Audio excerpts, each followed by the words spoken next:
Les mensonges, les tricheries, le double jeu des politiques parce que dirigés, commandés par les grands capitaux. La manipulation des médias, la dictature de la pensée unique.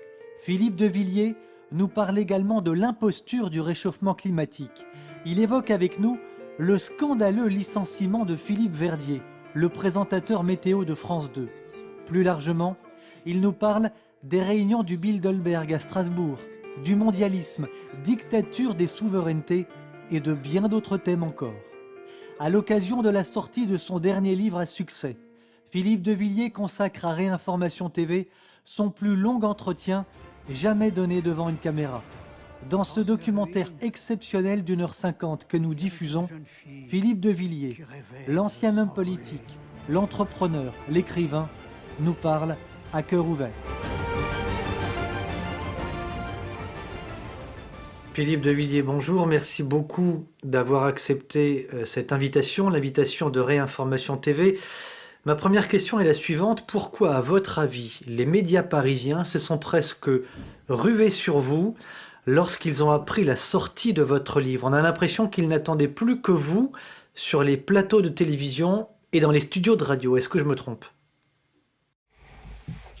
À mon avis, parce que la médiacaste, qui est un statut d'acolyte de ce qu'on appelle la classe politique,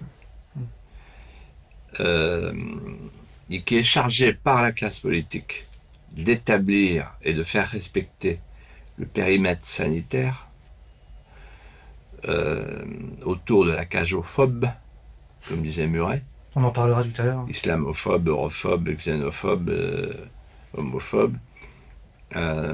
Donc la classe médiatique qui fait les 100 pas autour de la classe politique, pour le compte de la classe politique, ne supporte pas qu'un membre de la classe politique puisse prononcer des mots qui ne sont pas agréés. Mais là, comme je suis sur mon Aventin, extérieur à la classe politique, la classe médiatique considère, à tort, que c'est beaucoup moins dangereux.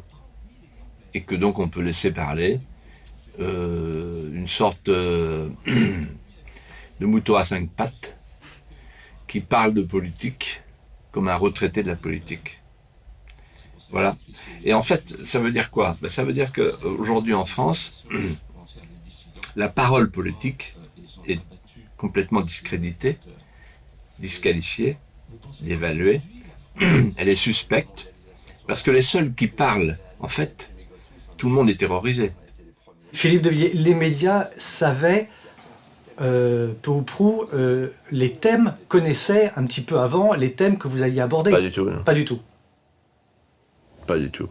Ça vous a surpris ou pas qu'ils répondent aussi rapidement, aussi facilement? À mon avis, il y a une autre explication. Donc, la première explication, c'est que je ne fais pas partie de la classe politique. Plus maintenant?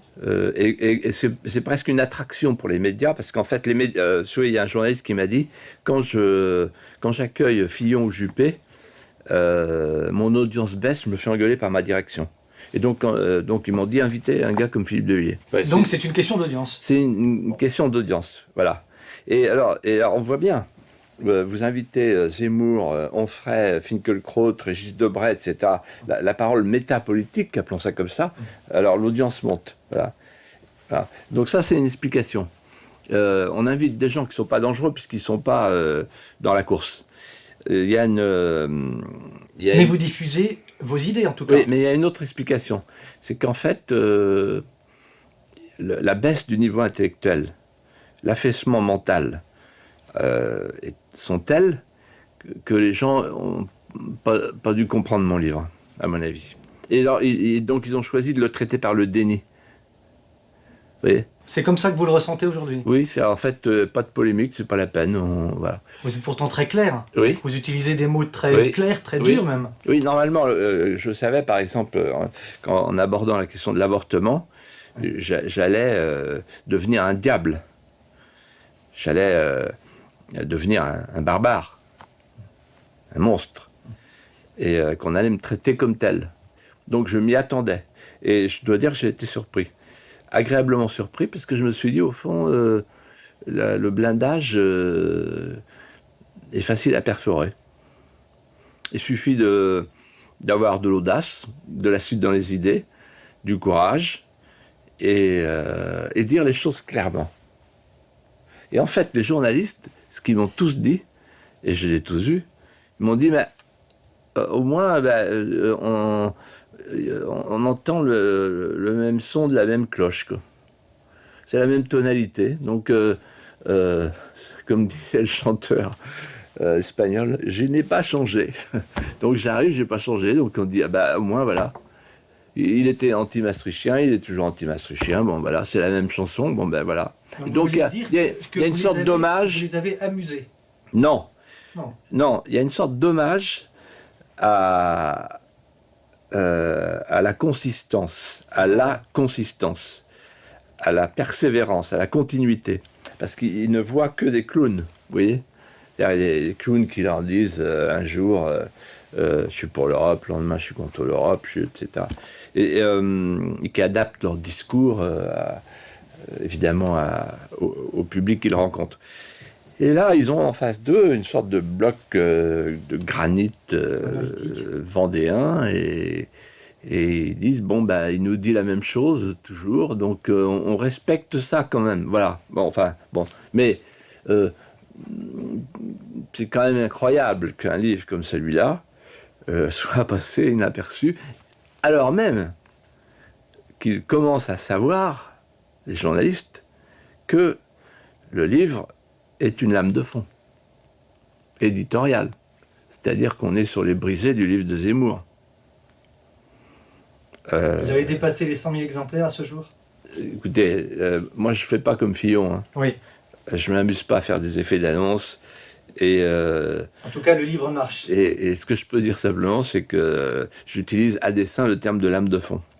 Pour en revenir aux médias, Philippe de Villiers, on a France Télévisions, Radio France d'un côté, et puis la plus grande partie de la presse française, Radio-Télévision, qui appartiennent à des milliardaires, Bolloré, Dassault, Bouygues, etc. Et qu'est-ce que vous pensez de cette presse-là? Est-ce que vous pensez que la presse peut être libre? Elle se dit libre d'ailleurs, mais l'est-elle quand on sait que 2, 3, 4 milliards, 5 milliards d'euros sont donnés par l'État tous les ans à la presse écrite en particulier? Oui, non, mais alors, d'abord, c'est un peu imprudent de généraliser. Parce que, par exemple, vous parlez de Bolloré. C'est une question que je vous pose. Hein. Oui, non, mais Bolloré, c'est courageux ce qu'il fait. Et je pense que s'il persiste, il va remettre de l'ordre. Bon. Et c'est bien. Et je me réjouis que Bolloré soit le nouveau propriétaire de Canal+, ça, vraiment. Voilà. Et je ne le connais pas personnellement, mais ça me fait plaisir. Voilà. Ensuite, ça va devenir presque un faux problème, ce que vous dites. Parce que tout simplement, alors je le découvre avec mon livre. C'est pas les médias qui font vendre le livre de Zemmour, le mien ou celui de... etc. C'est ce qu'on appelle les fameux réseaux sociaux. C'est-à-dire, en fait, il y a un nouvel outil qui est le premier de tous les médias, que moi je connais pas bien, parce que je suis pas je suis pas de cette génération-là. Mais incontestablement, aujourd'hui, les nouveaux réseaux de connexion, de relations, ce sont les fameux réseaux sociaux. C'est-à-dire qu'en fait, mon livre, il part tout seul dans les librairies, parce que les gens, ils vont sur Internet, et ils disent, tiens, je vais acheter le livre de Philippe de Villiers. Donc, le poids des médias dont vous parlez est moins grand qu'avant. Cela étant, il faut aborder ce problème. Je pense que si nous avons été vaincus, ceux qui se sont battus sur les questions de survie, c'est-à-dire la famille et la famille de famille, l'Europe, le mariage homosexuel, par exemple, qui sont les deux grands combats. C'est-à-dire que quand une nation n'a plus de contour, elle n'a plus de compteur. Voilà, et il n'y a plus de rêve français.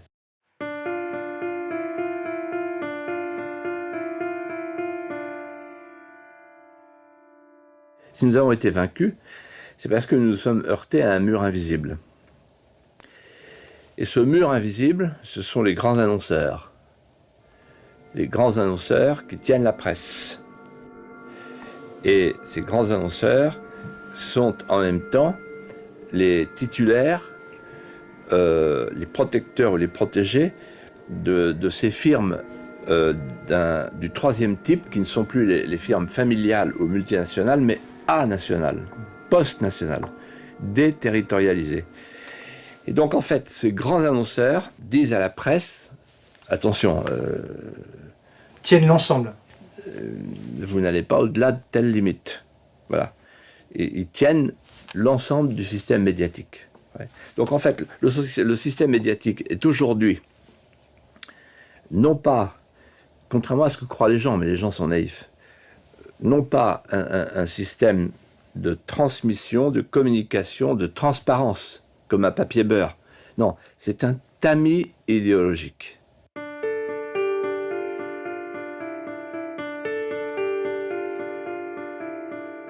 C'est-à-dire que le tamis trie le bon grain et l'ivraie. Autant vous dire que je suis dans l'ivraie. Et donc en fait, le tamis agrée. C'est une société d'agrément. Ce que j'avais appelé dans un livre précédent, la société de connivence. Si vous êtes agréé par la société de connivence, par exemple si vous êtes maastrichtien, si vous êtes mondialiste, il n'y a aucun problème. Mais si jamais il vous prend l'envie de dire que nous assistons, depuis que l'avortement est devenu l'avortement de masse et le passeport de toutes les transgressions, à la déshumanisation progressive du monde par l'effacement planifié du visage de l'homme, alors normalement le mur se constitue face à vous, le mur invisible.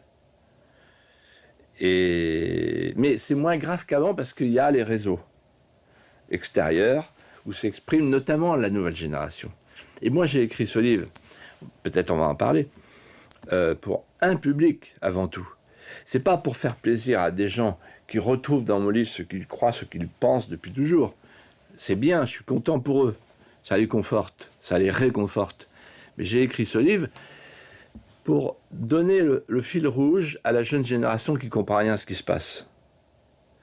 Vous pensez que la génération, justement, ne comprend rien à ce qui se passe aujourd'hui? Comment voulez-vous qu'ils comprennent? Ils croient qu'il y a d'un côté le libéralisme économique, dont on dit dans les écoles de commerce, c'est le nec plus ultra de la création de richesse, et de l'autre côté, le libéralisme sociétal qui conduit, à travers le no-limit, à une société hermaphrodite. Ce que je leur fais comprendre dans mon livre, et c'est le filigrane de mon livre, c'est que, en fait, à travers la destruction des frontières, des nations, des souverainetés, des États, il y a un double mouvement parallèle et fusionnel. C'est-à-dire que ce que j'ai vu, c'est, derrière les petits mensonges et les grands menteurs, la haute trahison de ceux qui, par intérêt, voulaient créer un grand marché planétaire de masse, et donc abattre les souverainetés, les frontières, les États, et en même temps de ceux qui, par idéologie, voulaient fabriquer un homme nomade, désinstitué, désaffilié, en apesanteur. Mais ce qu'il faut bien comprendre, c'est que tout a commencé en 68, en mai 68, avec la naissance du boboïsme. Le bobo, c'est un hybride qui hérite de l'Amérique un nouveau modèle économique et sociétal, nos limites, nos frontières, le capitalisme libertaire. Et en fait, le capitalisme libertaire, il préfère des homosexuels à des hétérosexuels à partir du slogan « Double income, no kid ». Donc double revenu, pas d'enfants. Et dès les années 70, ce que m'a expliqué Cohn-Bendit, mon voisin, oui, c'est ce que vous dites. Mon voisin du Parlement européen, qui était d'ailleurs au centre de l'hémicycle, symboliquement, emblématiquement le centre de gravité du Parlement européen, et voilà, il ne me cachait pas, le boboïsme, c'est le bourgeois bohème, c'est c'est l'alliance du libéral et du libertaire, c'est-à-dire l'idée que les grandes entreprises ont besoin de nouveaux marchés, de nouveaux appétits, de nouveaux clients. Il faut donc transformer le monde en un marché planétaire de masse et transformer les citoyens en consommateurs compulsifs, désinhibés, post-névrotiques, créer le marché du désir, jusqu'à intégrer la métaphysique. Oui. Burnout, ça se traite. Et d'ailleurs, la classe politique a fini par être engloutie par la grande surface, par le supermarché. C'est-à-dire que je me souviens d'un spécialiste du marketing qui disait devant moi à Michel Noir, qui préparait une heure de vérité, il faut que tu sois comme les yaourts des grandes surfaces, crème à cœur et le fond près du couvercle. Et le mec, il dit ah bon, oui, d'accord. Bon. C'est-à-dire qu'en fait, on demande à l'homme politique d'être un yaourt, quoi. Avec la date de péremption, maintenant, l'histoire de cumul, tout ça. Mais voilà, donc le consumérisme a porté l'hédonisme, et l'hédonisme politicien a emporté la politique loin du peuple. Voilà, nous en sommes là aujourd'hui. Alors donc le système médiatique, en fait, c'est pas du tout un système de communication. Si c'est ça votre question, je vous y réponds. C'est un système de sélection. Et la preuve, je raconte le premier chapitre de mon livre. J'ai en face de moi Yvan Levaille. L'ancien patron de Radio France. De Radio France. Et l'ancien mari de Anne Sinclair. Donc c'est un grand prêtre des médias. Bon. Et il s'assoit, il me regarde et il dit « Qu'est-ce qui vous différencie du maréchal Pétain ?» Qu'est-ce que vous pensez, monsieur de Villiers? Non, mais ça va être très clair. Ça va être très clair. C'est une corde marine. On a eu une dérive. On a eu une dérive très nette qui a été Alors, Vichy et toutes ses conséquences. Quelle précaution? Nous y sommes. En quoi vous distinguez-vous du maréchal? Alors, nous y sommes. Et de ses valeurs. Et de ses valeurs. C'est extraordinaire. Et de ses valeurs. Voilà. Alors, monsieur Levaille, regardez-moi bien. Bon, sous-entendu, la dernière fois que vous me posez pour les gars qui regardent, pour les téléspectateurs qui vont regarder l'émission de l'heure de vérité, ce matin on a invité, à l'époque c'était le dimanche matin, ce matin on a invité un collabo, un crypto-nazi, donc voilà. Bon. Et donc je lui dis mais mon père était un héros de la résistance, etc. Je lui explique. Ah non mais c'est pas le problème. C'est-à-dire que lui il vit de ce qu'avait dénoncé Foucault en mai 68, d'où parles-tu camarade? Donc tu es vendéen, tu es vicomte, tu es ceci, tu es une chevalière, etc. Donc terminé. Voilà. Et là j'ai compris dès le premier jour.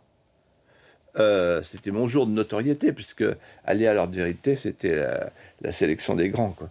J'ai compris que c'était un système totalitaire. Voilà. Bon, alors après on vit avec. Voilà. Donc moi je suis entré par effraction, parce que Chirac est venu me chercher pour être l'ombre portée d'un ministre qui était lui-même une ombre, c'est-à-dire l'ombre de Jack Lang. Donc quand j'étais secrétaire d'État à la culture, et je suis parti avec le dégoût, parce qu'à force de croiser le mensonge, il faut que vous compreniez bien ça, et je m'adresse à vos téléspectateurs, à force de croiser le mensonge, vous finissez par vous sentir contaminé dans le regard des gens, et vous finissez par avoir l'âme blessée, c'est-à-dire vous êtes une sorte de mensonge ambulant par omission. C'est-à-dire que vous véhiculez sans le vouloir les mensonges qu'on essaie de vous inculquer, de vous faire porter. Ben, vous apparaissez aux yeux du peuple. Vous êtes un jeune transmetteur. Non, mais c'est pire que ça. C'est-à-dire que si les gens vous aiment bien et disent celui-là, j'ai confiance en lui, vous cautionnez le système, en fait. C'est-à-dire que vous apportez au système un peu de virginité qu'il a perdu, quoi. Et donc vous mettez au profit du système vos vertus de courage civique dont le système a besoin pour se conforter.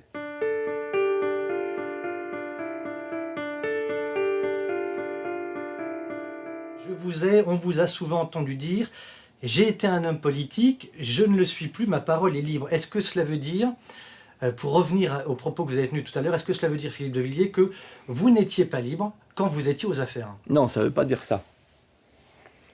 Ça veut dire que vis-à-vis de mon lecteur,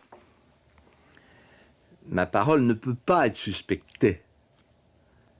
Si j'étais un homme politique, par exemple à la Fillon qui fait un livre pour préparer sa primaire, Bon, ben, on se dit, bon, il fait un livre pour préparer sa primaire, il va nous raconter ses balivernes. On n'est pas très loin de la vérité. Mais moi qui suis parti et qui ne reviendrai pas... Vous ne reviendrez pas? Ah, j'en ai strictement aucune envie. Et, je suis pas parti par la grande porte pour rentrer par la cuisine. Donc, le fait de dire, voilà, je suis parti, je ne reviendrai pas, mais voilà, je vais vous adresser un message, je vous donne le fil rouge pour les jeunes dissidents qui vont remonter les murs porteurs.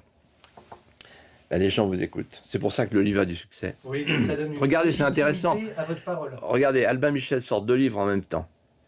Un homme politique, Fillon, de premier plan, candidat à la primaire, ancien Premier ministre, Philippe de Villiers, qui est parti depuis 6 ans, un fantôme. Et vous regardez les ventes dans les classements sur Internet, Datalib, je vois quoi, Amazon, vous voyez. Là, c'est l'ancien homme politique, le fantôme, qui est devant l'autre. Vous voulez dire que le fait, pardonnez-moi l'expression, de balancer alors que vous n'êtes plus dans la politique, ça donne du crédit, une légitimité aux propos que vous tenez? Moi, je balance rien. Moi. Enfin, vous constatez, enfin, Non, mais c'est un terme un peu commun pour... Non, balancer, c'est un terme de malfrat. Oui. C'était pas comme ça que je l'entendais. Oui, mais je sais, mais je suis francophone, donc particulièrement scrupuleux. Et donc, c'est d'ailleurs assez marrant parce que beaucoup de journalistes me disent ça, ils me disent, ah là là, les portraits incroyables, au vitriol, etc. Et ils se précipitent comme la grenouille sur le chiffon rouge. Mais c'est pas du tout ça que j'ai voulu faire. En fait, les portraits sont au service d'une analyse. Vous voyez, quand je raconte l'histoire de Cronenbourg avec Chirac, je raconte ça pourquoi? Mais pas pour faire rire, mais parce que c'est dramatique. C'est-à-dire que quand on demande à Chirac quelle est sa date préférée de l'histoire de l'Europe, alors que Thatcher a dit 1215, la Grande Charte, et Kohl, les traités de Westphalie, et Mitterrand, 496, le baptême de la France, Chirac réfléchit, il ne sait pas trop quoi faire, il lève son verre et il dit Cronenbourg, 1664. Et pourquoi il dit ça, en fait? J'en ai parlé avec lui. Il dit, parce qu'on s'en fout. Voilà. On s'en fout. C'est-à-dire qu'en fait, Chirac, Giscard, Sarkozy, Hollande, pour en prendre 4, l'histoire, ils s'en moquent. L'histoire de France, l'histoire du monde. Parce que ce sont des gens de marketing, des gens de l'instant. L'histoire de France, ils s'en moquent. Vous dites, est-ce qu'ils se moquent aussi de la France? Oui. Ils se moquent de la France. Oui. Ils se moquent des Français. Oui, là, je suis formel. Ils la détestent. Et je vais vous dire ce qu'ils détestent en elle. Ils détestent la chrétienté. Les racines chrétiennes, oui. C'est vraiment ça, oui. Et moi, j'ai vu pendant... Mais on va vous dire, Philippe de Villiers, mais la France chrétienne n'existe plus aujourd'hui. 3 à 4% de catholiques pratiquants. Oui. On va vous dire, mais non, vos propos ne tiennent pas. Non, mais c'est pas du tout comme ça que ça marche. Vous me faites penser à Jules Ferry, en face d'un député qui lui dit, mais alors l'école laïque, ça va être quoi? Vous allez enseigner les valeurs, et quelles valeurs? Il répond, les valeurs de nos pères, les valeurs de toujours. Donc en fait, la France chrétienne, elle est si présente et si ancienne et si juste dans ses intuitions qu'elle est partout, dans tous les interstices, y compris dans les crèches de Noël qu'on met dans les conseils généraux, etc. Et donc elle est partout. Il faudrait éradiquer toute la littérature française et tous les monuments pour que les pierres s'arrêtent de parler. Et donc en fait, aujourd'hui, d'ailleurs c'est très intéressant, parce que moi, mes lecteurs, j'ai des lecteurs qui sont chrétiens et d'autres qui ne le sont pas du tout, mais qui m'écrivent en me disant, bah, finalement, je ne veux pas parler au nom de quelqu'un comme Michel Onfray, mais il me semble que par moment il dit, moi je suis pas croyant, mais j'ai pas envie qu'on touche à ça, vous voyez, parce qu'à un moment donné, on se dit, mais qu'est-ce qui va nous rester? Qu'est-ce qui va nous rester? Ouais, ils ont défiguré nos paysages, ils ont comment dirais-je, tué tous les indépendants, les paysans, les artisans, les commerçants, les pêcheurs, etc. Et donc ils ont tué l'indépendance d'esprit. Qu'est-ce qui va nous rester?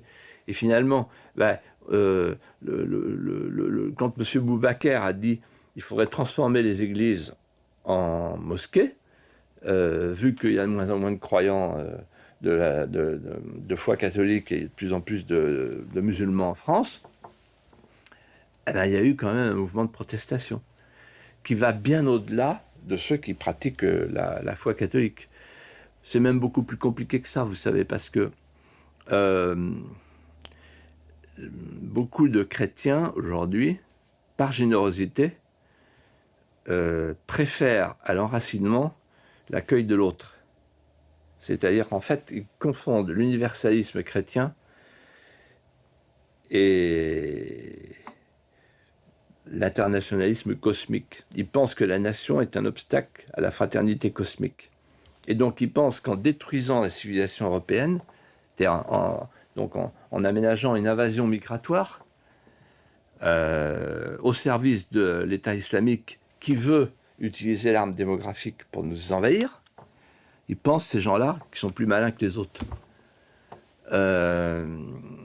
Voilà, ce sont les nouveaux idiots utiles des sacristies. Donc Chirac, les autres, tous ceux qui, en tout cas, gouvernent ou ont gouverné la France depuis 50 ans, détestent la France. Oui, en raison de ses origines, de ses racines chrétiennes. Oui, je pense, oui. Et alors, je vais vous le prouver. Alors, d'abord, moi, j'ai des conversations avec eux. Je raconte dans mon livre des choses, quand même, qui sont absolument stupéfiantes. Hein. Et il n'y a pas eu une réponse, une réplique, une mise en cause. Depuis la sortie de votre ouvrage. Depuis la sortie de mon ouvrage. C'est hallucinant. Oui. Alors qu'il y a 2 avocats qui ont relu le livre qui ont dit qu'il y a un procès par page. Donc, voilà. Mais alors, je vais vous dire ce que je pense. En fait, ils ne la connaissent pas, la France. Saint-Louis, Jeanne d'Arc, Napoléon, Clovis, les Gaulois, le roman national, les hussards de la République. Ça ne les intéresse pas. Mais c'est un truc qui est totalement hors de leur paysage intime. Mais ça va plus loin. Ils pensent, ils ont même quelques excitations à l'idée de recevoir le fouet de Big Other, vous voyez. Dans cette période d'asthénie sexuelle et de société hermaphrodite, il y a une fascination de l'islam. L'islam avec la femme au foyer et la virilité du macho.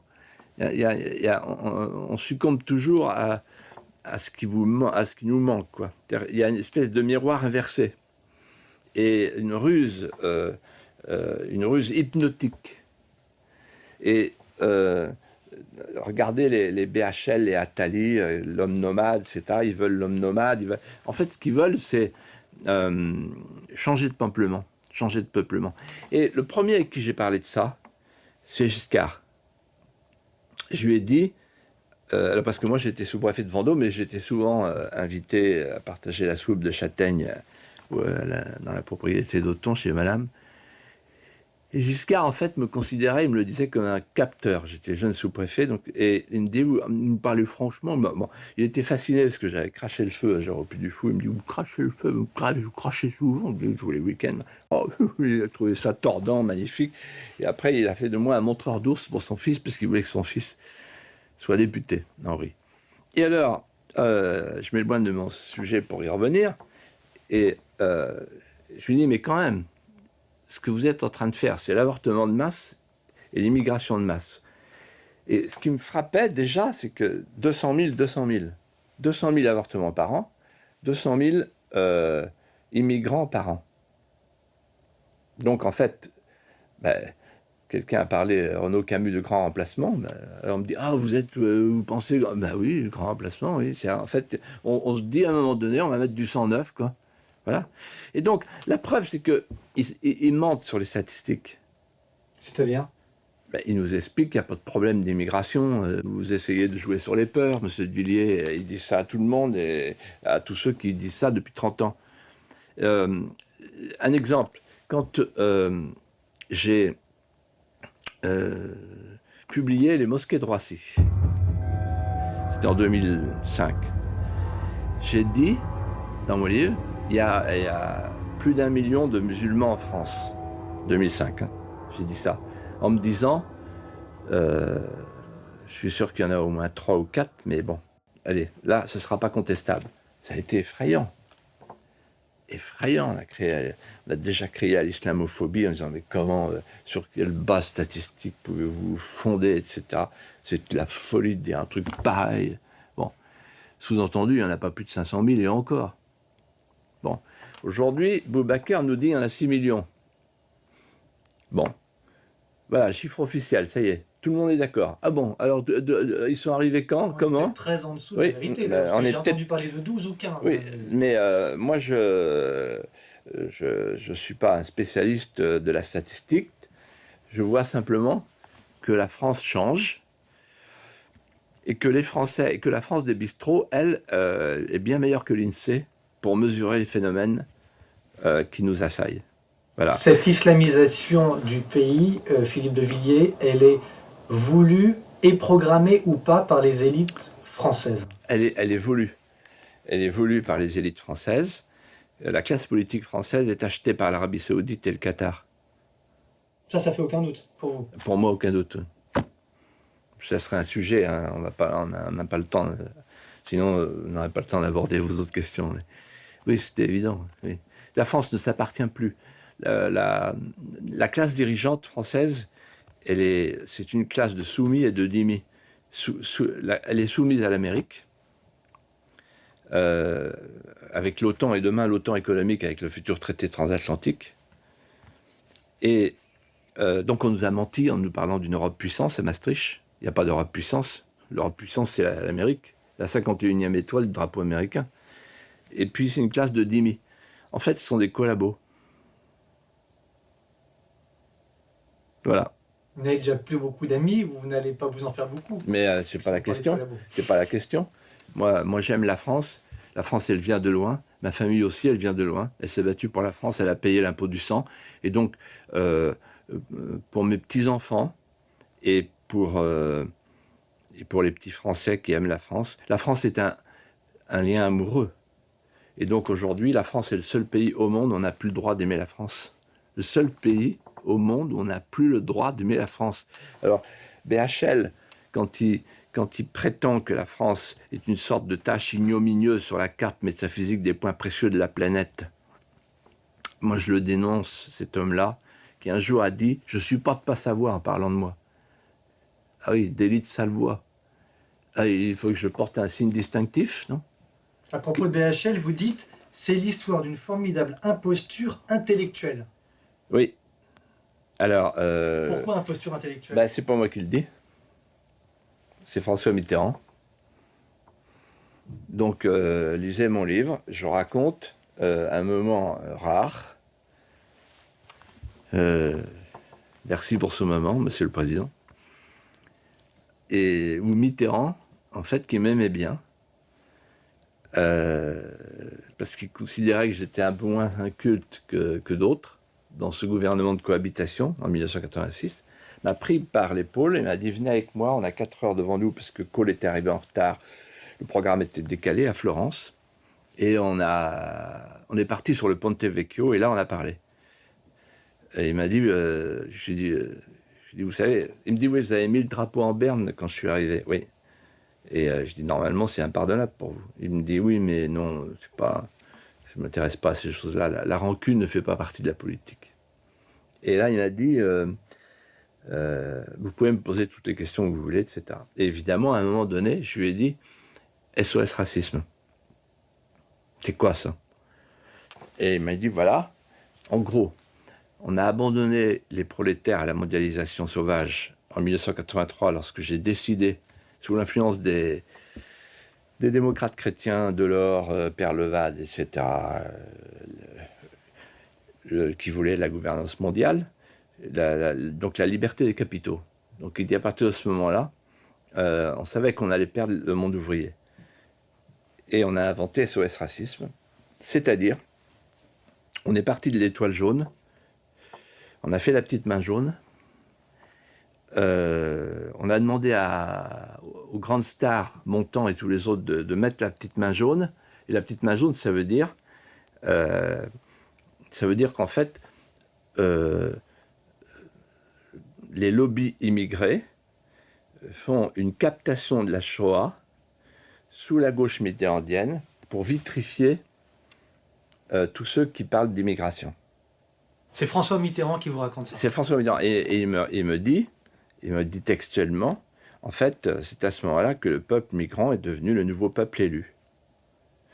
En d'autres termes, et je lui dis, en somme, c'est un lumpenprolétariat de substitution. Il me dit oui, c'est électoral, mais c'est la politique. Et je me souviens que j'avais évoqué l'éditorial de Bernard-Henri Lévy dans Globe en 1983, et je m'en souviens presque mot à mot. Naturellement, il y avait lui et Pierre Berger, nous sommes cosmopolites, nous nous opposons, nous avons le dégoût pour le béret, la baguette, le bignou, pourquoi le bignou, il y avait la bourrée aussi, voilà, les pauvres Auvergnats, et tout ce qui est franchouillard, etc. Donc, voilà. Et un jour, dans Le Point, il dit comment j'ai regardé Philippe de Villiers contre Strauss-Kahn, donc évidemment il préférait Strauss-Kahn, et qui lui paraissait beaucoup plus sensé que ce Vendéen au physique désagréable. Et donc il attaque sur les caractéristiques physiques. Il dit oui, cette voix qui monte trop dans les aigus, il décrit ma voix, etc. Et il dit ça ne devrait pas exister. Ouais. Mais qui peut se permettre ça en France? Voilà. Et donc c'est pour tout ça que j'ai écrit ce livre. C'est que Mitterrand, il m'a... en fait, il se trouve que moi... Il vous a éclairé, oui, en fait. Moi, j'ai vécu une vie politique incroyable. J'étais à l'écart, à l'extérieur, tout le temps. Toujours une voix décalée. Mon premier acte politique, ça a été la lettre ouverte au coupeur de tête du bicentenaire. Vous imaginez. Bon. Donc, j'étais toujours à l'écart, et c'est moi qu'on venait chercher comme confident. Mais j'étais pas un naïf, moi. J'étais un politique formé, un paysan en fait, observateur, comme un entomologiste avec ses abeilles là. Et donc je regardais, j'écoutais, et je me disais ce que je vois, si c'est vrai, en mettant tout ça bout à bout, c'est effrayant. Et donc, en fait, donc je les ai vus tricher, mentir, pour installer en France la société multiculturelle. Mais pour eux, la société multiculturelle, ils savent très bien ce que ça veut dire. Ils ne sont pas fous. Ils savent que c'est l'islam. Ils le savent. Mais en fait, leur haine des chrétientés charnelles, je parle des chrétientés charnelles, je ne parle pas là des questions de foi catholique, je ne sais pas mon sujet, et en plus je ne suis pas compétent. Mais les chrétientés charnelles, cette France-là, ils la détestent. Et tous. Tous.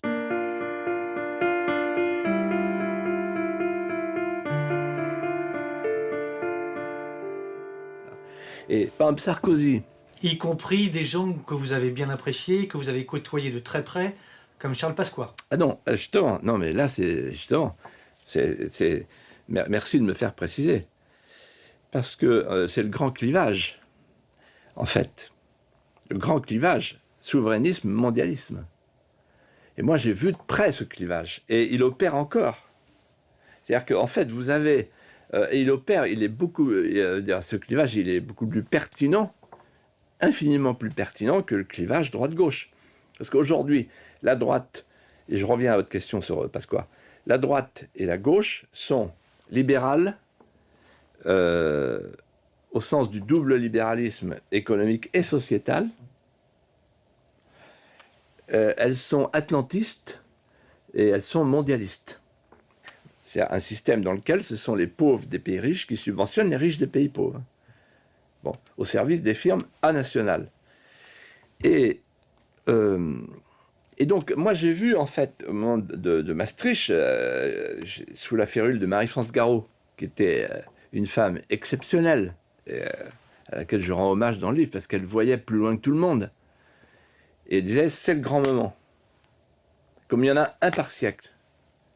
Maastricht. Et donc, des gens, je me suis retrouvé avec des gens, on appelait les conscrits de Maastricht, Séguin et Pasqua, mais il y en avait d'autres, hein. Il y avait aussi Le Pen qui se battait contre Maastricht et d'autres. Il y avait Griotret, qui était un type remarquable, Autour de moi, il y avait des gens comme Pierre Mauger, le sénateur Bernard Sellier, etc. Enfin, on était quand même une poignée. Et là, en fait, vous voyez, avec Pasqua, on a eu des problèmes, on s'est bagarré, etc. Mais je garde une tendresse parce que quand on était en train de bouffer un saucisson à 1h du matin, quand on revenait de Grenoble, Oui, c'est ce que vous racontez dans votre ouvrage. et qui se mettait à parler de la Corse, de la Provence et de la France, il avait les larmes aux yeux. Et donc, voilà. Racine parlait. Les racines parlaient. Donc, Ouais. cela... Il y avait, voilà. Et je vais plus loin que ça. C'est qu'aujourd'hui, je connais des gens de gauche. Quand par exemple, moi j'écoute Onfray, quand je vois le martyr d'Onfray, Onfray depuis qu'il a parlé de Freud, là, enfin, il s'est devenu un martyr, le martyr de la gauche. Mais Onfray, quand il parle de la France, ben, c'est formidable. Voilà. Et donc, en fait, c'est pour ça que la France, elle n'est pas finie. Parce que là, alors j'ai très bien connu Chevènement aussi. Alors, je sais que je peux choquer des gens, là, en disant, ben, moi, j'aime bien Chevènement. Mais n'empêche que quand Chevènement fait une page dans Le Figaro pour dire on a tort de s'en prendre à Poutine et à Assad, on a tort, nous, la France, avec notre diplomatie de Fabius, de soutenir Al-Nosra, c'est-à-dire Al-Qaïda, ben, j'ai honte pour la France et je suis content qu'il y ait quelqu'un qui dise ça. Et comme par hasard, c'est Chevènement. Donc en fait, quand vous regardez, quand vous mettez en perspective le grand clivage souverainisme-mondialiste, en fait c'est simple. Les souverainistes, qu'est-ce qu'ils veulent? Les souverainistes, ils croient que les États, les souverainetés, les nations, les frontières permettent, par le politique, de dominer l'économique, permettent d'éviter la victoire des lobbies sur le politique et permettent d'éviter la marchandisation du monde. Alors que les mondialistes, eux, considèrent qu'il faut abattre les États, les frontières, les nations, les souverainetés pour permettre le libre commerce qui produira le bonheur, en tout cas qui évitera les malheurs publics. Au nom de ce principe, se réunissent le non-limite et le non-frontière, au nom de ce principe, pour vendre, pour créer des nouveaux marchés, il ne faut pas s'arrêter à l'économie, il faut aller à la culture et à la morale. C'est-à-dire que s'il est vrai qu'un homosexuel consomme 2 fois plus d'ordinateurs chez Apple, ben on comprend que Apple, Microsoft, Google soient en tête du cortège de la Gay Pride qui a lieu chaque année à San Francisco, ce que j'ai vu de mes yeux vus. Par exemple, quand le pouvoir est lointain et pas contrôlé comme l'Europe, l'Europe c'est un être des abysses, ce qu'elle craint, c'est la lumière. Eh bien, il y a 1/4 des députés qui font partie du LGBT. Alors je me suis intéressé à ça. Et j'ai vu la puissance du lobby LGBT, financé par Soros, financé par la Commission européenne, financé par les Américains. Et pourquoi? Pas pour des raisons morales. Là, on se trompe. Pour des raisons économiques. Parce que le mondialisme et toutes ces firmes nationales, y compris les sociétés françaises du CAC 40 qui sont plus du tout, qui n'ont plus aucun lien avec les patries charnelles, pour faire du commerce, il faut abattre les obstacles. Et pour eux, l'ennemi des ennemis, pour les mondialistes, ce sont les États. Voilà. Ça veut dire qu'il n'y a plus de fonction régalienne et il n'y a plus de fonction publique. C'est-à-dire, moi j'entends par fonction publique un bien qui ne peut pas être concédé au privé. Par exemple, l'armée française, la défense, c'est une fonction régalienne, publique. Voilà. Bien, pour les libéraux, au sens du double libéralisme économique et sociétal, on concède tout ça.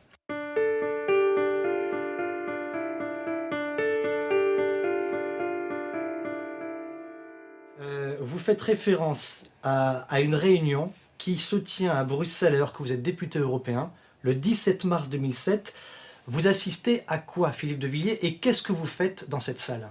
Alors en fait, d'abord, pourquoi je suis là, au Parlement européen, ce jour-là? Parce que comme je suis candidat à l'élection présidentielle, il faut que j'aille pointer. et j'ai pas mon nombre de jours, donc avec un de mes amis, qui s'appelle Christophe Baudouin, qui est un grand ami, et un grand penseur de l'Europe souverainiste.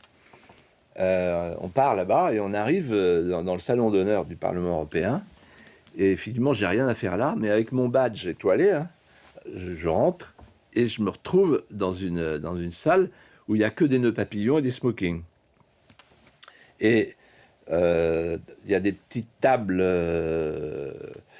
magnifiquement ornées et achalandées. Et je rencontre beaucoup de têtes connues, mais aussi beaucoup de têtes inconnues. Je reconnais Kissinger, par exemple, Brzezinski. Donc il y a beaucoup d'Américains. Et puis il y a le fameux Sutherland, là, Goldman Sachs, qui est le président qui a été président de Goldman Sachs. Secrétaire général de l'ONU, enfin qui est secrétaire général pour les questions d'immigration. Et puis après, il y a Anne Lauvergeon, il y a évidemment l'inévitable Jean-Claude Trichet, chargé de sa mission apostolique de l'Eurobéatitude. Et en fait, il y a quelques journalistes et des grands banquiers, des grands chefs d'entreprise, des grands managers, et puis des eurocrates, des gens de l'ONU, etc. Il y a quoi, 300-400 personnes dans cette 400 salle. personnes.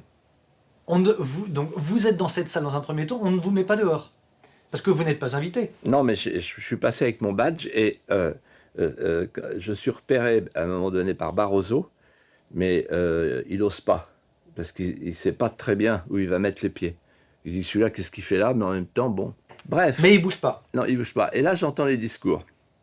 Et en fait, écoutez-moi bien, alors au début, je ne sais pas que c'est la trilatérale, et donc, mais je comprends assez vite qu'il s'agit d'une... Enfin, j'essaye de comprendre l'affectio societatis. Bon. Et je vois que tous ces gens-là s'entendent bien et se reconnaissent. La langue, il n'y a qu'une langue, hein, c'est l'anglais, évidemment. Et puis les discours vont se suivre et se ressembler. En fait, ce que j'entends, c'est c'est l'idéal de la fusion de l'économique et du politique. Incroyable. Bon. J'ai un haro sur le politique. Il ne faut plus de politique. La politique, c'est ce qu'empêche les sociétés d'être heureuses. C'est ce que vous entendez. C'est-à-dire de consommer. Voilà. Deuxièmement, la nécessité de fusionner les deux libéralismes, économique et sociétal. Et là, il parle des avancées du mariage homosexuel dans le monde. Des patrons, hein, des managers. De grandes entreprises. Des gens qui font de l'économie. Mais, vous voyez, ils n'oublient pas ça. Bon.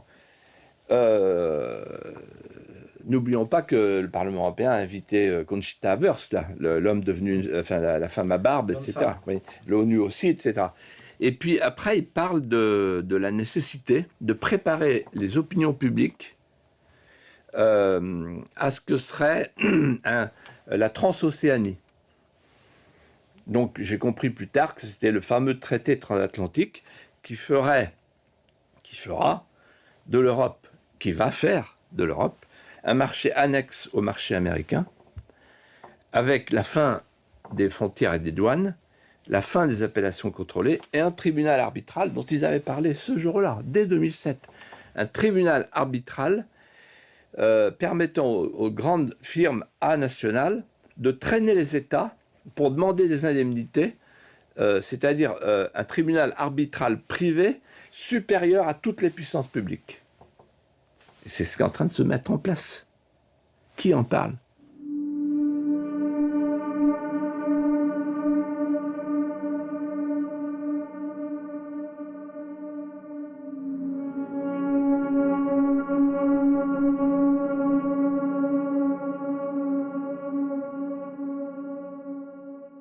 C'était la section Europe du de la trilatérale. La trilatérale a été créée notamment par l'inévitable Jean Monnet, le créateur de l'Europe, hein, en 1973. Bon. On pourrait d'ailleurs parler de la manière dont en fait l'Europe s'est faite avec Jean Monnet et les démocrates chrétiens. parce que ça, c'est très intéressant. Et là, j'ai beaucoup travaillé là-dessus, et j'ai des confidences dont je ne parle même pas dans mon livre, parce que tellement c'est énorme. Et alors donc là, et après, il y a le groupe Bilderberg qui est né, lui, plus tôt, en fait, en 1954, et qui est une sorte d'avant-garde, où ils sont moins nombreux, mais tout aussi offensifs. Et alors, il y a une chose qui m'a étonné. Un jour, j'apprends que François Fillon, Premier ministre de la France, et Alain Juppé, un an après, ont été agréés par le groupe Bilderberg. Hein. Par exemple, oui, alors... Agréés, c'est-à-dire qu'on estime qu'ils sont membres. Qu'ils sont membres, donc oui. qu'ils sont politiquement corrects. Voilà. Et quand j'avais dit à Fillon, comment tu peux aller dans un truc pareil, et il m'a dit, que veux-tu, c'est eux qui nous gouvernent.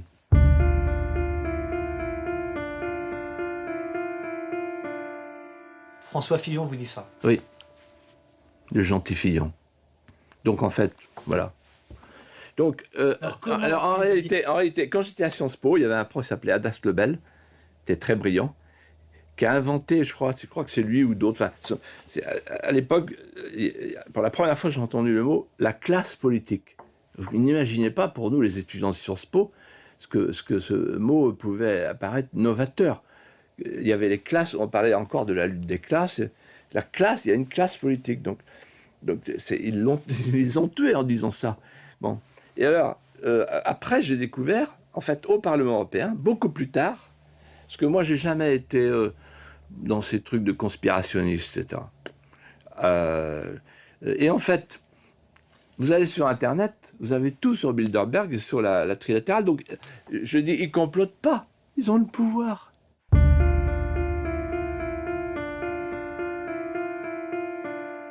Voilà. Et donc, vous avez la classe politique nationale et au-dessus, la super classe invisible, à laquelle la classe politique nationale obéit. Voilà. Après, quelles sont les relations d'argent entre les uns et les autres? Étant donné les budgets de sondage qui reviennent de plus en plus chers, il doit y en avoir quelques-unes. Pour terminer sur cette anecdote du 17 mars 2007, combien de temps êtes-vous resté dans cette salle? Pas très longtemps. Pas longtemps parce que... En tout cas, suffisamment pour vous rendre compte qu'il s'agissait d'une réunion en haut lieu. Juste le temps pour ne pas vomir. Parce que, si vous voulez, là, c'est une illumination de l'astre noir, quoi. C'est-à-dire, tout à coup, on voit que ces gens se préoccupent d'eux-mêmes et décident entre eux, dans une endogamie assumée, de plier le monde entier à leur volonté de puissance. J'ai pensé à l'oubris des Grecs. Ouais.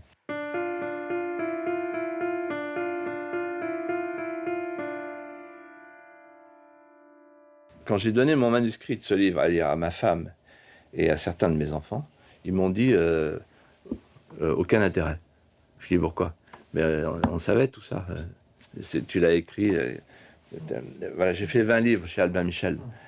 Et voilà. Mais à l'époque, ça n'intéressait personne. Mais le commun des mortels, Philippe de Villiers, vous le savez très bien, est mal informé, voire désinformé, oui. Puisqu'il est branché derrière sa radio et son poste de télévision tous les jours, donc il ne sait pas ça. Oui. Mais... À moins de lire, à moins d'aller vraiment, de chercher et de fouiller. Oui, mais il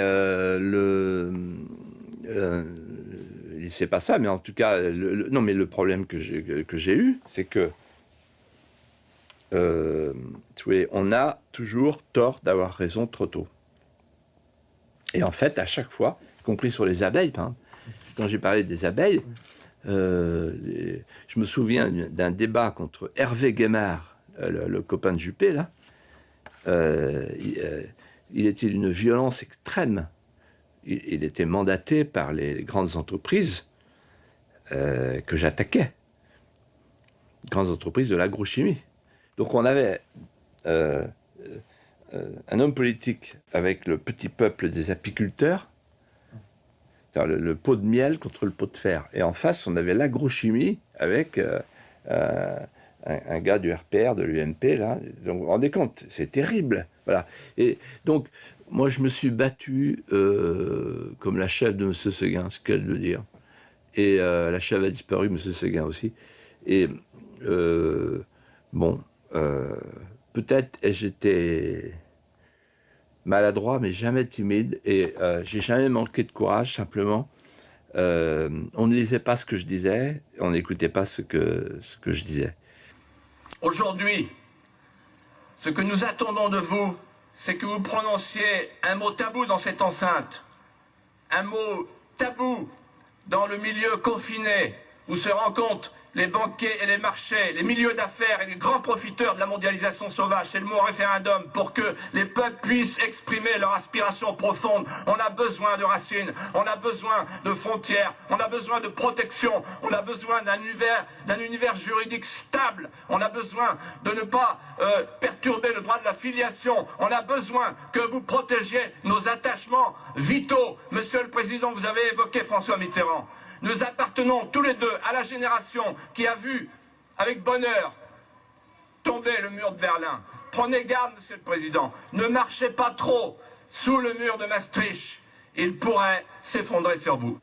Parce qu'en fait, dans le système actuel, il faut être, comme je le disais tout à l'heure, agréé. Et pour être agréé, il faut parler la même langue.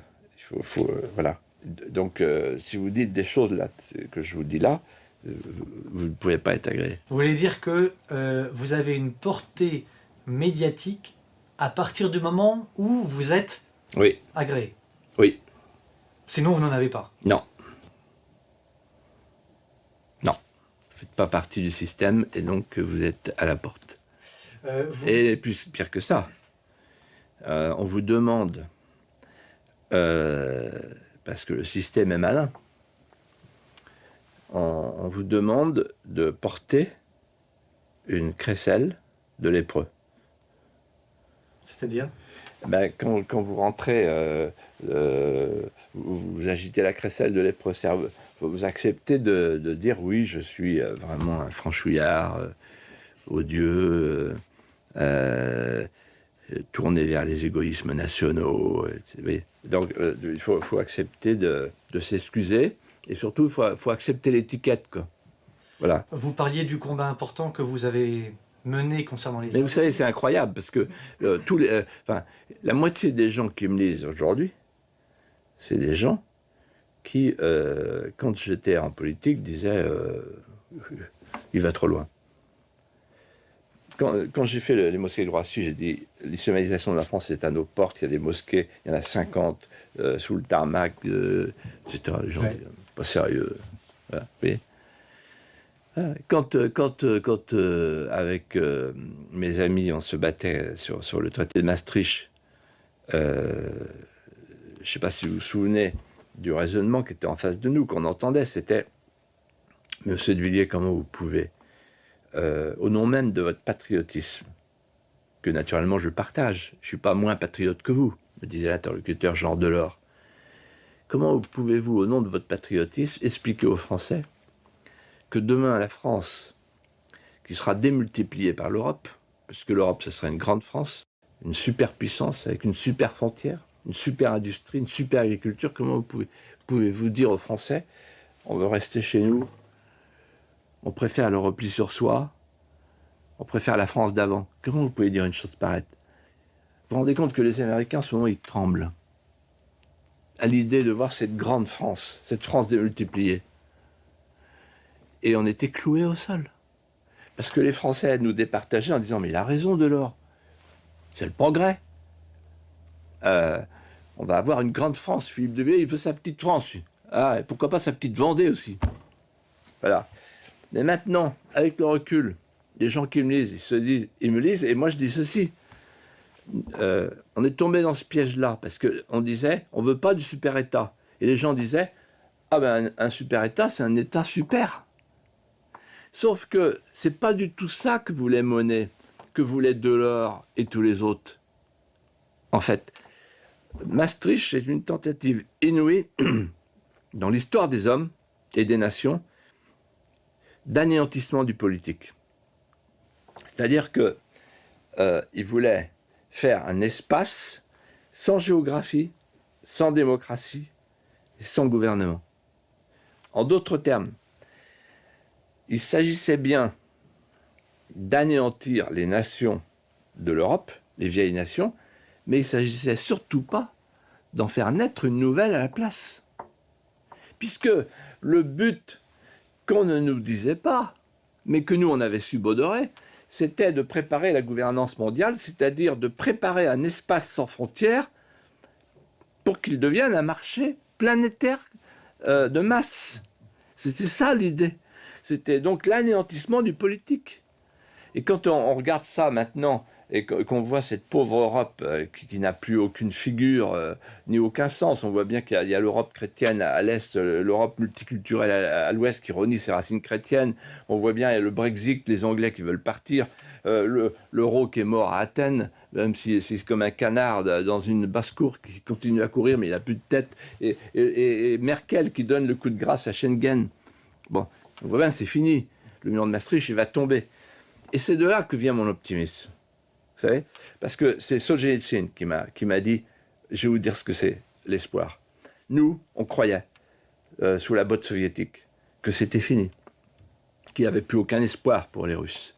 Parce qu'on pensait que le soviétisme avait éradiqué notre âme, notre culture, nos valeurs.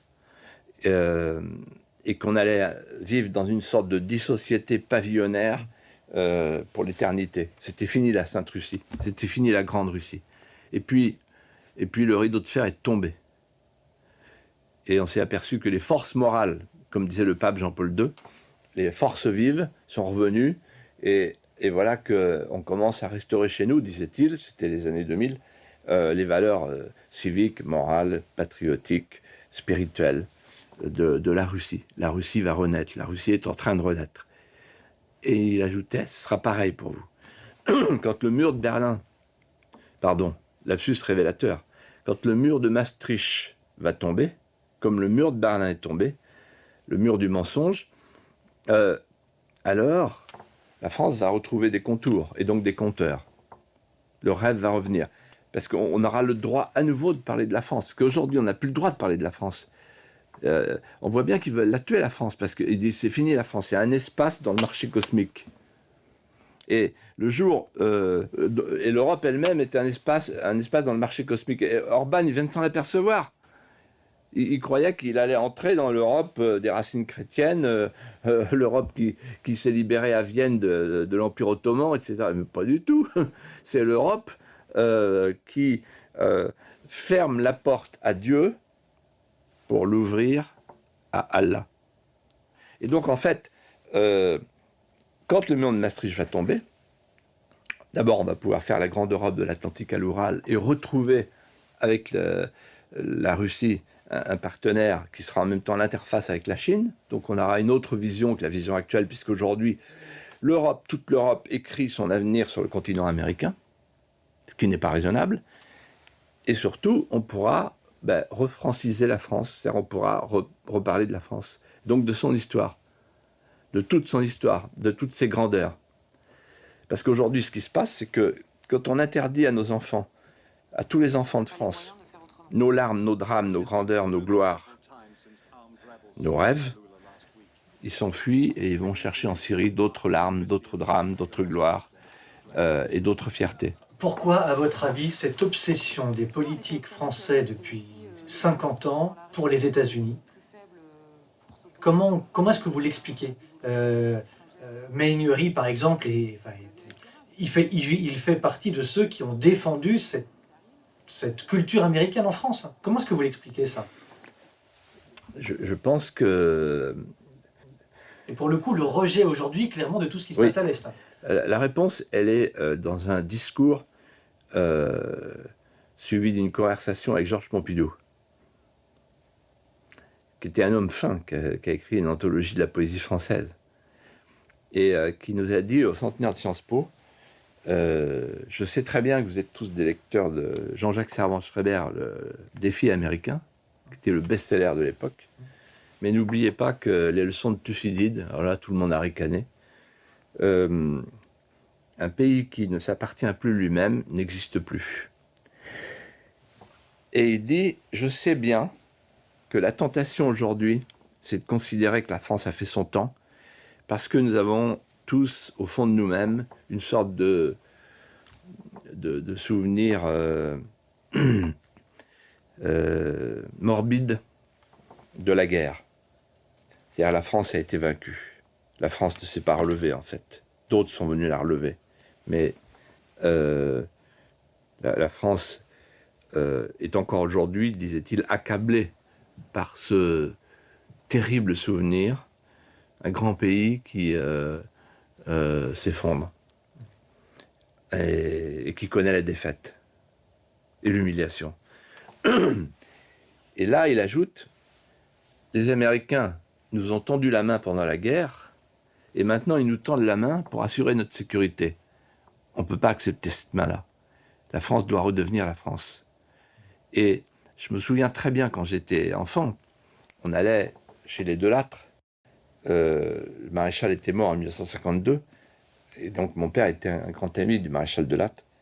Et donc le maréchal Delattre avait reporté sur nous et sur mon père l'affection que mon père portait au maréchal.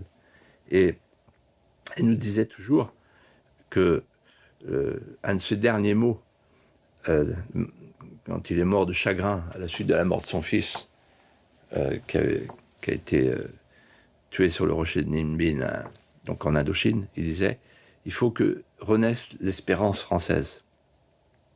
Et il dit « Elle ne peut renaître que dans la fierté ». Les gens dont vous parlez, en fait, ont considéré après la guerre que c'était trop lourd à porter le fardeau de l'indépendance. Et que, après tout, les Américains nous avaient sauvés 2 fois. Et qu'on pouvait au moins leur remettre notre sécurité. On ferait une économie. Et comme ça, en leur confiant notre sécurité, on pourrait assurer notre prospérité. Et d'ailleurs, ce qui a aidé à tout ça, c'est qu'il y avait 2 objectifs à l'époque. C'était emmailloter l'Allemagne, je cite Maurice Schumann, pas Robert, mais Maurice Schumann qui m'avait dit, il y avait 2 raisons de faire l'Europe. Emmailloter l'Allemagne, parce que cette fois-ci, il fallait faire attention quand même à la renaissance du pangermanisme, et en même temps, contenir l'Union soviétique. Et comme les Américains étaient sur cette ligne, eh bien, l'atlantisme est né. Mais en fait, l'atlantisme, il est né beaucoup plus tôt. Georges Bidault, etc. Et si on remonte dans le temps, l'atlantisme, c'est la tentation bourguignonne. On n'y arrivera pas tout seul. C'est ça. Et en fait, dans l'histoire de France, il y a toujours cette tentation-là, d'aller chercher plus fort que soi pour mettre de l'ordre chez soi.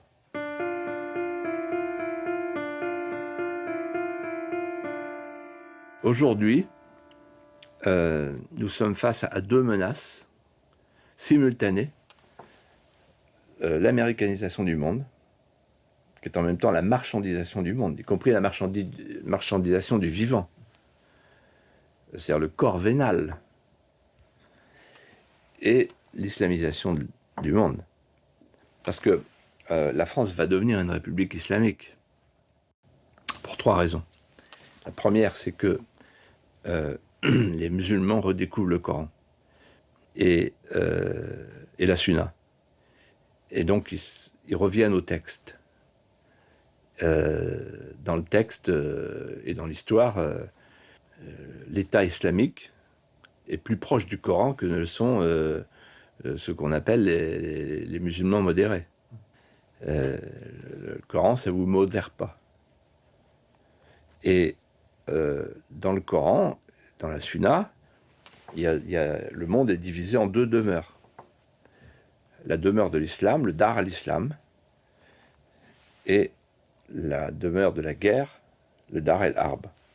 Celui qui m'a expliqué ça le mieux, le premier, longtemps, pendant 2h30, c'est le roi Hassan II, qui m'aimait beaucoup et que j'aimais beaucoup. Et en fait, il m'a dit « Ah, je vous ai vu à la télévision, vous avez raison sur Maastricht, nous c'est Mare Nostrum, c'est une folie de tirer l'Europe vers le nord, parce que plus vous allez la tirer vers le nord, plus elle ira vers l'ouest. Plus elle sera atlantiste. Parce que l'Europe anglo-saxonne, elle est atlantiste. C'est sa tradition. Et là, après, il m'a dit, ne croyez pas un instant que les Marocains musulmans vont devenir des musulmans français. Non. D'ailleurs, je ne le veux pas. Je suis l'émir des croyants. Non. Ils appartiennent à l'Oumma. Et il m'a expliqué l'Oumma, la supranationalité, la super-nationalité, pardon. Pas la supra, la super. Il n'y a qu'une nationalité quand on est musulman, c'est l'Oumma. On appartient à la communauté des croyants. Donc comment détacher un musulman de la communauté des croyants, c'est pas facile. Bon. Après, j'ai rencontré Magdi Allan, qui était mon voisin au Parlement européen, pendant 5 ans. C'est un Égyptien qui s'est converti à la foi catholique, qui a été baptisé par le pape Benoît XVI, dans la nuit de mars 2008. Il avait 4 carabiniers derrière lui, pendant 5 ans. 4 jours et nuits. 4 carabiniers. Bon, la main à l'arme, y compris dans l'hémicycle. Et vous savez ce qui se passait? Tout le monde se détournait. Parce tout le monde avait peur, en fait, de lui. Et lui, il me disait, tu sais, Philippe, le choc des civilisations, j'y crois pas. Je dis, ah bon, pourquoi? Parce que vous allez vous coucher. Donc il avait une fatwa, lui, sur lui. Donc je sais ce que c'est, quelqu'un qui a une fatwa. J'ai vu, c'est mon ami, il s'appelle Cristiano en français, depuis qu'il s'est fait baptiser. Et lui, il m'a raconté ce qu'est la charia, etc. Il m'a dit, mais une mosquée, c'est pas un lieu de culte, c'est beaucoup plus que ça, voyons. Alors, ne faisons pas une assimilation avec un cathocentrisme, un cadeau-égocentrisme, comme si l'islam était le parallèle de la foi catholique. C'est très différent. Et c'est pas critiquer l'islam de dire ça. Une mosquée, c'est pas une église. Voilà.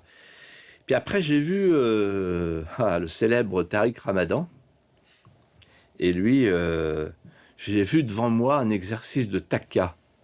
La taqiyya, c'est en fait le devoir de dissimulation des musulmans quand ils sont minoritaires. Voilà.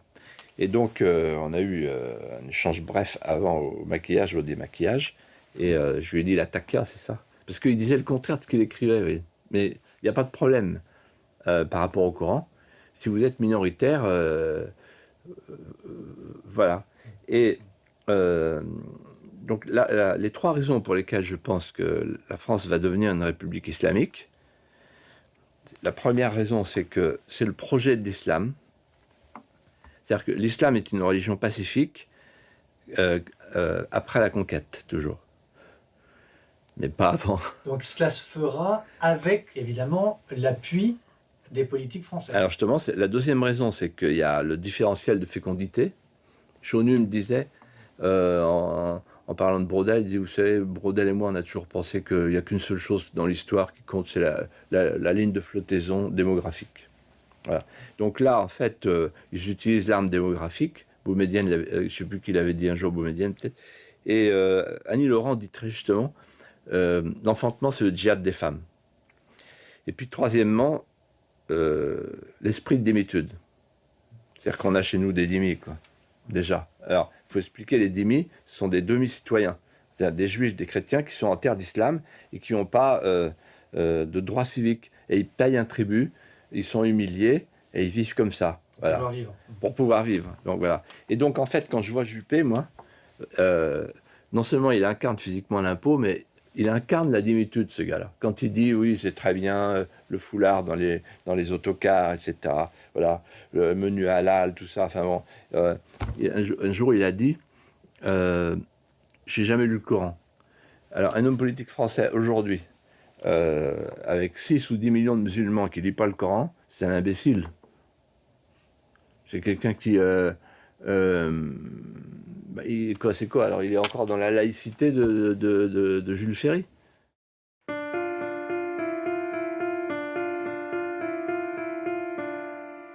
Est-ce que c'est une mascarade, selon vous, que cette histoire de réchauffement climatique? Moi, je m'intéresse plus au refroidissement des âmes qu'au réchauffement climatique. Je vois les âmes se refroidir. Je Je suis incapable de savoir si le climat se réchauffe. J'ai tendance à penser que pour le Puy du Fou, ça serait bien. Puisqu'on ouvre l'été, et que moins il y aura de pluie, mieux ce sera. Bon, mais au-delà de la boutade, c'est une affaire de spécialistes. Ce qu'on peut dire, c'est que les spécialistes ne sont pas d'accord entre eux. Bon, il y a deux questions qui s'enchaînent, l'une qui précède l'autre. Est-ce que il y a, oui ou non, un réchauffement climatique? Première question. Deuxième question, j'y réponds.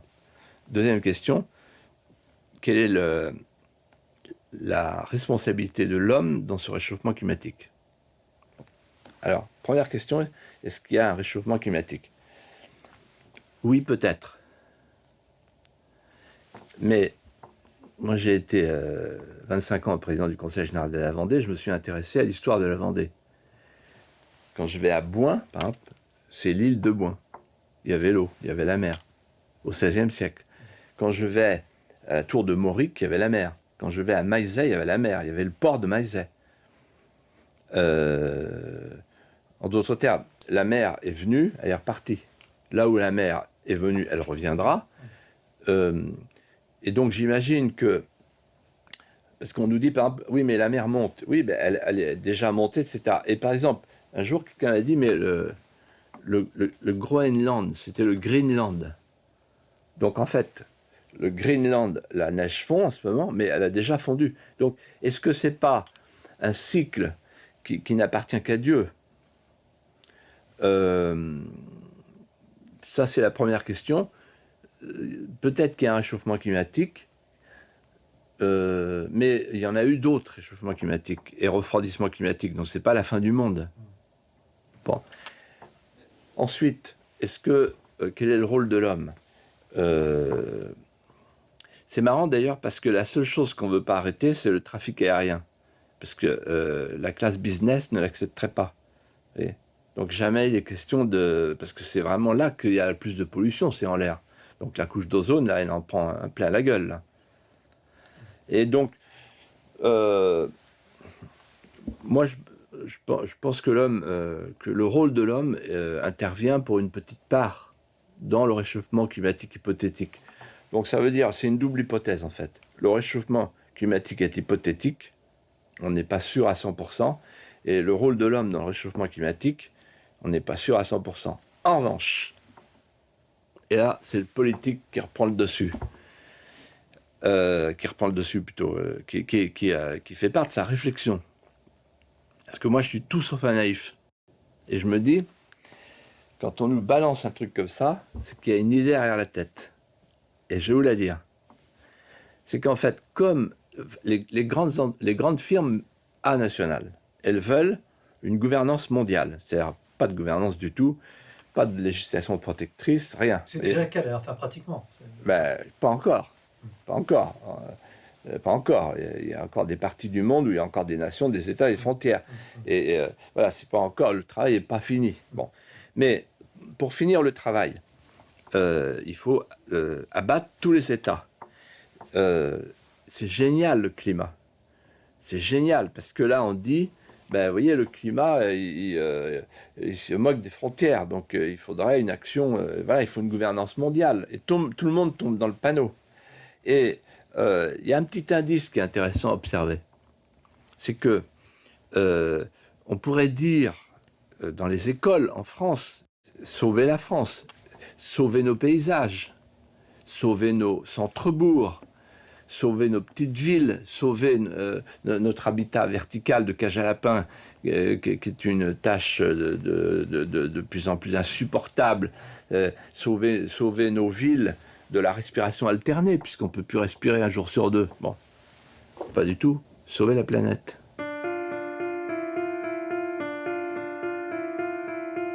En d'autres termes, là où on pourrait, si on voulait vraiment faire de l'écologie intégrale, apprendre aux enfants à respecter les embryons d'abord, et ensuite les plantes. Par exemple, on pourrait dire aux enfants, tu vas planter un arbre, puis tu vas le voir grandir.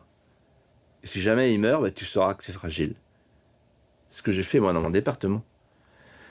Donc, sauver ton arbre. C'est-à-dire, tu sauves ton voisin, ton voisinage. Non, là, tu sauves ton lointain. Tu sauves la planète. C'est-à-dire qu'on dit aux enfants, on commence, on enseigne. Le premier enseignement pour édifier les enfants, c'est une abstraction. La planète, c'est quoi pour eux? Il n'y a rien de concret pour eux. Donc, en fait, on prépare l'être hors sol. Et voilà pourquoi le réchauffement climatique est une imposture idéologique au service du mondialisme des firmes nationales qui payent toutes ces campagnes et toutes ces grandes voix qui sont évidemment stipendiées, tous ces grands pensionnaires, toutes ces autorités. Et d'ailleurs, je ne sais pas si c'est vrai, mais j'ai vu l'autre jour une interview du présentateur de la météo de France Télévisions. Dans l'interview, il disait « Moi, je ne suis pas sûr du réchauffement climatique ». Il paraît qu'il a été viré. Oui, Philippe Berdier. Donc. Oui, donc en fait, c'est le politiquement correct. Climatiquement correct. Mais pourquoi on le vire? Il y a quelque chose d'important, de très important, que je n'ai pas pu vous dire parce que ce n'est ni le lieu, ni le moment. Nous sommes otages d'un scandale planétaire sur le réchauffement climatique. Une machine de guerre destinée à nous maintenir dans la peur. À la base, il y a les scientifiques manipulés, politisés, des conflits d'intérêts, de la corruption, des scandales sexuels, puis des politiques qui ne servent que leur image et leur soif de pouvoir.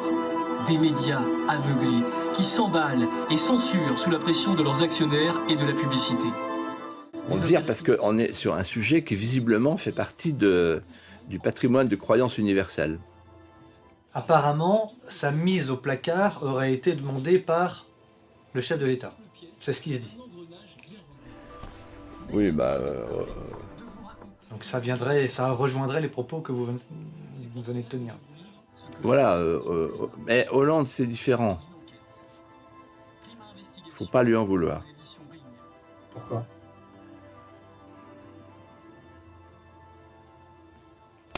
Il fait ce qu'il peut avec les moyens qu'il a. C'est un énarque. À l'ENA, on fabrique des ingénieurs sociaux. Il a passé le concours, il a réussi. Il n'a jamais rien appris nulle part.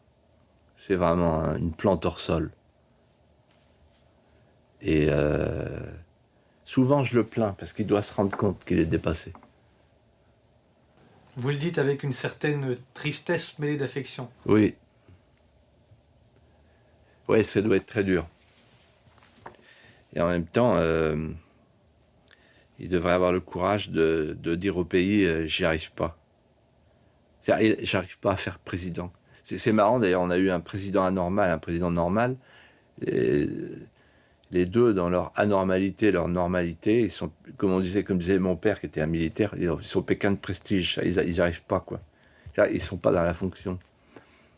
Vous savez, Sartre disait, on réussira la révolution le jour où on aura remplacé l'esprit de sérieux par l'esprit de dérision. Et il ajoutait, le jour où, par exemple, le serveur ne mettra plus aucune application et aucune fierté à mettre le torchon sur son bras, le jour où le contrôleur SSF fera plus le petit geste du doigt, le jour où le militaire préférera être en civil. Il ne parlait pas des curés, mais il aurait pu en parler aussi, etc. D'ailleurs, le jour où chacun est en dehors de sa fonction, vous voyez, le jour où un pape dit « moi, je n'habite plus dans les appartements du pape, donc je suis le curé du monde, etc. » Il n'y a plus personne qui veut être dans sa fonction. Et en fait, la fonction fait peur, parce que la fonction régalienne, le chef de la tribu, le gars qui habite à l'Élysée tout seul, il est tout seul, il n'a plus d'amis. Et pour le Sarko-Hollande, les deux ludions électroniques qui sautillent et qui pirouettent au service de leur carrière personnelle, c'est trop dur pour eux. Je les ai connus très bien tous les deux, je les connais très bien tous les deux. Ils n'ont pas le mental pour ça. Et c'est pas un service que le pays leur a rendu. Et en plus, ils veulent y revenir. Parce que pour eux, il n'y a pas d'autre vie possible, vous voyez. Oui, c'est ça, c'est ce que vous expliquez. Comme vous dites que vous parlez de Nicolas Sarkozy en 1999, et vous décrivez, enfin vous le rencontrez, vous voyez un homme abattu, Ouais. prêt à partir aux États-Unis, et vous lui dites non, reste là, tu as encore du travail à faire. Non, Comment est-ce enfin, que vous expliquez cette volte-face? C'est uniquement la soif du pouvoir? et il me dit une chose bien plus forte que ça. Il me dit, toi, tu as de la chance. Il regarde vers la fenêtre, puis il s'arrête, puis il me dit, tu as de la chance que toi, tu es enraciné. Mais moi, ce pays ne me dit rien. Avec Cécilia, nous, on est heureux à Buda et à New York. Voilà. Mais si vous voulez, moi j'ai une chose importante que je voudrais vous dire, c'est que jadis, les hommes politiques français, comme dans beaucoup de pays d'ailleurs, ils avaient un métier en fait. Ils avaient un terroir, un métier, des passions, et puis ils avaient la politique. Mais s'ils arrêtaient la politique, ils avaient le métier, le terroir, la passion. Aujourd'hui, c'est plus le cas. C'est-à-dire que vous aviez beaucoup de grands médecins, vous aviez des avocats, vous aviez etc., etc. Et puis le taureau du Vaucluse, etc., ils avaient leur... Bon, maintenant, il n'y a plus rien, c'est des hors-sol partout. Et c'est que des politiciens professionnels. Moi, j'ai commencé par faire le Puy du Fou.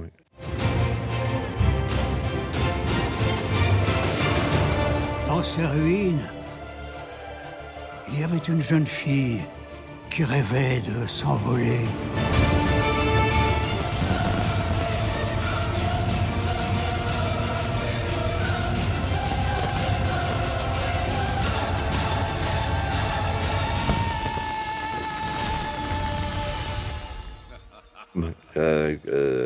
Donc 78, puis Chirac me prend en 86, mais j'ai fait mon œuvre là. J'ai créé Alouette, etc. J'ai créé Sciences Com, tout ça. J'étais un créateur, un entrepreneur.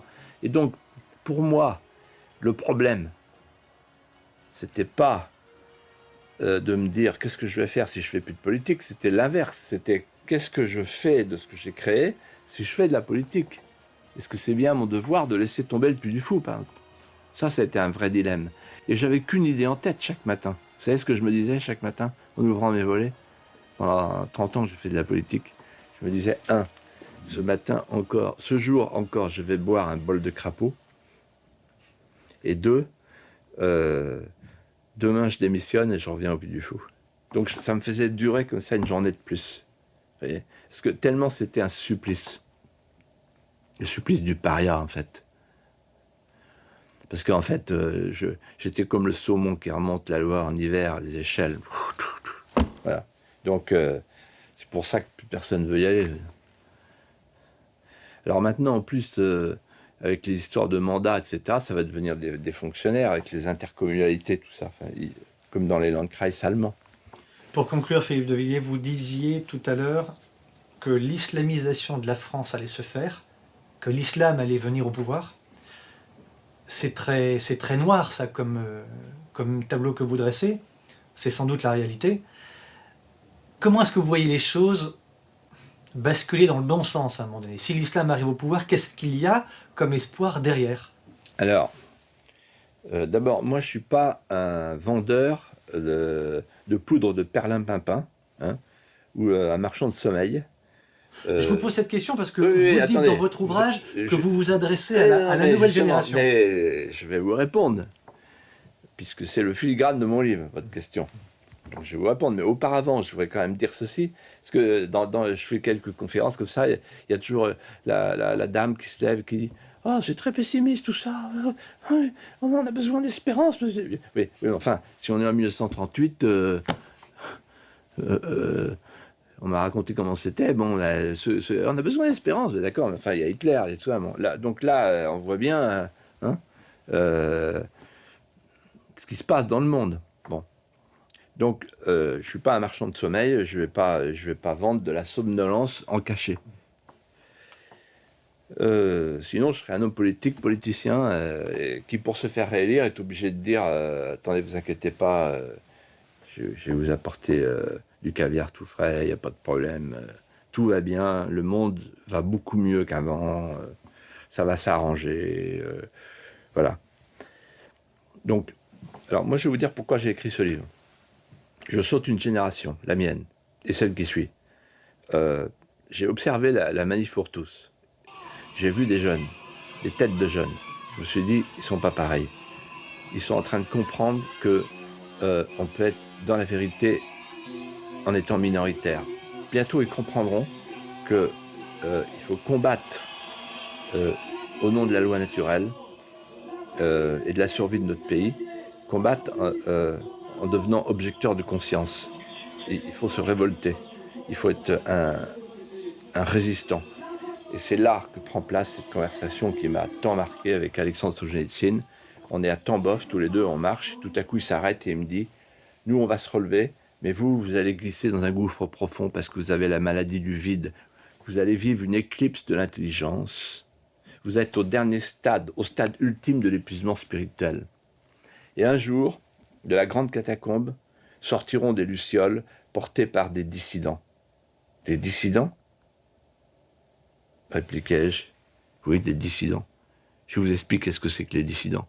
Les dissidents, c'est comme les refusniks, sous la pèlerine, ils ont des amysdats, des analyses critiques du soviétisme. Ils vont en prison, le goulag. Et à un moment donné, les prisons sont trop petites. Et ils ont sauvé l'honneur et la liberté de la Russie. Eh bien, je vous dis, aujourd'hui, les dissidents sont à l'Est, ils vont passer à l'Ouest. J'ai médité cette phrase, et un jour, je me suis dit, j'écris ce livre. Parce que cette phrase, je l'ai dit à un ami, très proche. Je lui ai dit, voilà, Solzhenitsyn m'a dit, les dissidents sont à l'Est, ils vont passer à l'Ouest. Il me dit, mais il faut écrire ce livre. Alors, qu'est-ce que ça veut dire ? Deux choses. Les dissidents, ils vont émerger, sortir du lot, parce qu'ils auront deux qualités originales. La première, c'est le courage, et la deuxième, c'est la lucidité. Le courage. Ils oseront franchir le périmètre sanitaire, des mots interdits, au risque de la prison. Ils iront en prison, mais les prisons sont trop petites. Parce qu'ils donneront un tel exemple d'une telle force que tout le monde voudra y aller en prison. Pour les secourir, pour les supporter, pour s'associer à leur courage. Donc, ils briseront le périmètre sanitaire, ce que ne feront pas les politiques. Ce sont les dissidents qui le feront. Et la deuxième chose, la deuxième qualité originale, c'est la lucidité. Je dis dans mon livre, voilà, j'ai vu les politiciens, les élites mondialisées abattre les murs porteurs. Il faudra donc relever les murs porteurs, c'est ce que feront les dissidents. Les murs porteurs, c'est simple, c'est le caractère sacré de la vie, c'est la filiation comme repère, la nation comme héritage, la frontière comme ancrage, et le rêve français comme fenêtre sur le monde. Voilà. Et donc, Lénine, que Solzhenitsyn citait souvent, nous a donné la méthode. « Donnez-moi 1000 hommes », disait-il. Et donc moi, si j'ai 1000 lecteurs, parmi les 100 000 ou 200 000, qui comprennent ce livre et qui en font un petit guide pratique, une sorte d'indicateur pour sortir vers la lumière, j'aurais accompli ma mission. C'est une sorte de livre testamentaire ? On pourrait dire ça comme ça ? Ou pas ? Vous avez envie en tout cas de transmettre... Je déteste ce mot-là, livre testamentaire, parce que ça veut dire... Oui, non, je vais vous dire pourquoi. Je sais que vous aviez réagi, c'est le premier mot qui... Poutine, un jour je parlais avec Poutine, je parlais comme ça de testament, et il m'a dit, il ne faut jamais parler comme ça, parce que le temps ne vous appartient pas, le temps n'appartient qu'à Dieu. Et donc... Voilà, mais... Non, mais je rebondis sur ce que vous dites, parce que c'est très fort ce que vous dites. Et c'est vrai que quand on lit ce livre, on a envie de s'engager. Voilà. C'est pour ça que j'ai fait. Donc en fait, là, c'est un constat noir, hein, c'est terrible, hein, d'ailleurs. Il faut s'accrocher. Hein, oui, il faut s'accrocher. Et en l'écrivant, je me disais... Et vous savez... quand j'ai commencé à écrire, je me suis dit, bon, il y a une convention entre moi et moi. Entre moi et ma plume. C'est quoi la convention ? j'ai promis à ma plume de la laisser courir, de ne jamais la réprimander, de ne jamais la retenir. Et on a vécu, elle et moi, en bonne intelligence. De temps en temps, la plume avait une fantaisie qui lui venait à l'encre comme elle viendrait à l'esprit. Et je me disais, oui, bah, j'y vais. Et donc, en fait, on a fait un bon compagnonnage. Quand on écrit, pour écrire un bon livre, il faut que l'auteur et la plume marchent bien ensemble, de manière harmonieuse. Parce que quand l'auteur commence à serrer sa plume, elle le sent. Et elle se sent moins libre. Et les grands livres sont des livres de plumes libres. Alors on sent que vous êtes très libre en tout cas, enfin, même sans vous connaître, ça se ressent. Je suis libre. En fait, je suis libre parce que je suis vendéen. Que dans ce pays, il y a eu un génocide. Il y a en haut lieu une volonté sournoise,